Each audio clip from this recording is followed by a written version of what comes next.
北纬30度这个名字我们都不陌生，在这条纬线上，既有地球海拔最高的珠穆朗玛峰，又有海底最深的马里亚纳海沟。这条纬线经尼罗河、幼发拉底河、长江、密西西比河等世界级大河入海的地方，也是古埃及金字塔群、北非撒哈拉大沙漠火山火种壁画、巴比伦空中花园、百慕大海区以及远古玛雅文明遗址等世界著名的自然和文明之谜所在地。可以说，在这条纬线上曾经发生过许多光怪陆离的巧合事情。那今天我们就来说一下发生在北纬30度的巧合。这个在最早期主要的是那些远古的文明，比如古埃及的许多习俗都与古代墨西哥的习俗类似。古埃及亡灵的图案在玛雅人的陵墓壁画中也曾出现过。要知道，这些地区两者距离遥远，而且这些文明又处于不同的历史时期。那这些巧合是怎么产生的呢？虽然我们至今也没有找到他们直接交往的有力证据，但我们有理由相信这些地区在文化和习俗方面的一些巧合一定与某种必然的联系有关，他们绝对不是简单的模仿。除了远古文明的巧合外，在近代发生在北纬30度的巧合也有很多。在1893年10月25日的夜里，一名西班牙籍士兵正在菲律宾总督署门前站岗，当时他看见了有人想用斧子暗杀总督，于是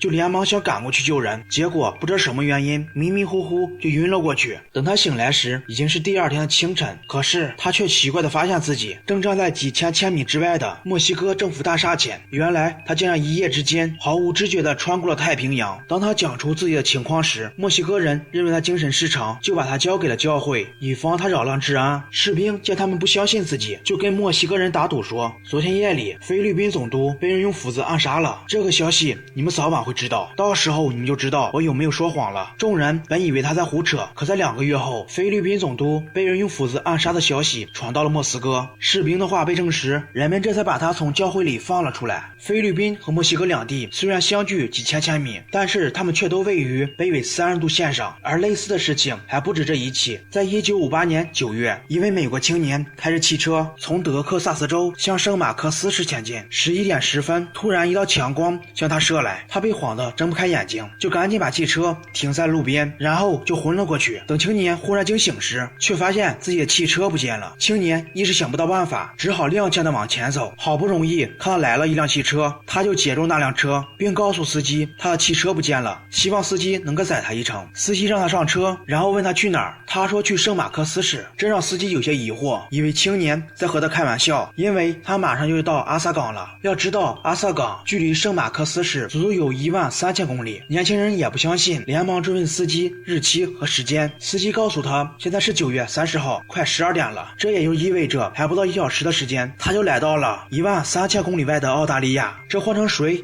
也不相信。于是青年就请求司机把自己送到附近的警察局。警察听完青年的叙述，以为他有些精神失常，并没有理睬他，并决定在天亮之后就把他送去精神病院。但青年坚持自己的看法，并再三要求警察求证。警察经不住他的请求，就给圣马克思市警察局打了电话。圣马克思市警察局回话说，他们确实在通往圣马克思市的公路旁发现了一辆汽车，并且他的车牌与车型号都与年轻人说的一模一样。而在这些发生在北纬30度的神秘事件中，发生在1986年6月29日 DC-3 客机上的失踪案件算是比较著名的。当时达拉尔德与夫人一起搭乘飞机飞往达拉斯，途中波达说要去洗手间，然后离开了座位。可是过了很久之后，他依旧没有回来。波达夫人感到了事情有些不对，于是便叫来了空姐和他一起去检查洗手间。但奇怪的是，在卫生间他们却没有看见波达。然后他们又找遍了所有的机舱，可仍然没有发现他的踪影。而客机上所有的窗户也都处于正常的状态。根据乘客们回忆说，当时飞机正好飞过密苏里州北部，当波达走向洗手间的时候，客机忽然晃动了一下，然后就恢复了正常，没有发生其他意外的情况。而这架飞机当时所处的航道正好也是北纬30度，这是不是很奇幻？至于是真是假，有人相信也有人不相信。有人认为这些都是那些人自导自演的故事，也有人认为在这些巧合背后必定有某种联系。但总之，在北纬30度上确实发生过很多令人难以解释的事情。我们不知道这是不是有神秘力量在支撑这一切，还是我们过多的脑补有些敌化。但在没有明确的科学解释前，我们也不妨把它归纳于巧合。好了，我是叹为观止，我们下一期再见。